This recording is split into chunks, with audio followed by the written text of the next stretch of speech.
अस्सलाम वालेकुम। कहानी टाइम में नाज़रीन को खुश आमदीद कहते हैं। कहानी सुनने से पहले हमारे चैनल को सब्सक्राइब करें और साथ लगे घंटी के बटन को भी दबा दें ताकि हर नई कहानी का आपको पता लग सके। शुक्रिया। शुरू करते हैं आज की कहानी। एक गांव में मौलवी साहब रहते थे।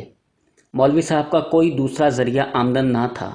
गांव में रहते हुए गुजारा बहुत मुश्किल था। इसी गांव में कोई नेक दिल जागीरदार भी रहता था, तो इसने ज़मीन का एक टुकड़ा मौलवी साहब को हदिया किया कि वैसे भी सारा दिन आप फारिग होते हैं तो खेती बाड़ी करें ताकि गुजारा अच्छा हो।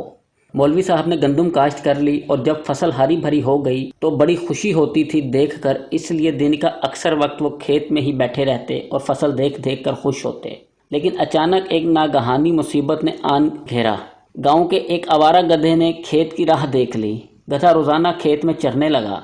मौलवी साहब ने पहले तो छोटे मोटे सदके दिए, लेकिन गधा मना नहीं हुआ। फिर इसने मुख्तलिफ सूरतें पढ़ पढ़ कर फूंकना शुरू कर दी, लेकिन गधा फिर भी टस से मस नहीं हुआ। एक दिन परेशान हाल बैठे गधे को फसल उजाड़ते देख रहे थे कि उधर से एक किसान का गुजर हुआ। गधे को चरता देखकर किसान ने पूछा, मौलवी साहब आप अजीब आदमी हैं, गधा फसल तबाह कर रहा है और आप हाथ पर हाथ धरे बैठे हैं। मौलवी साहब ने अर्ज़ किया कि जनाब हाथ पर हाथ धरे कहाँ बैठा हूँ, अभी तक एक मुर्गी और बकरी के बच्चे का सदका दे चुका हूँ और कल से आधा कुरान शरीफ भी पढ़कर फूंक चुका हूँ, लेकिन गधा हटता नहीं है। मुझे तो ये भी गधा काफिर लगता है जिस पर कोई शय असर नहीं कर रही।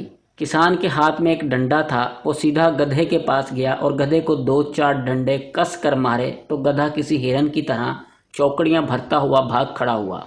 किसान ने खेत से बाहर आकर डंडा मौलवी साहब के हवाले करते हुए कहा, किबला मौलवी साहब, कुरान गधों को भगाने के लिए नाजिल नहीं किया गया, गधों को भगाने के लिए अल्लाह ताला ने यह डंडा भेजा है।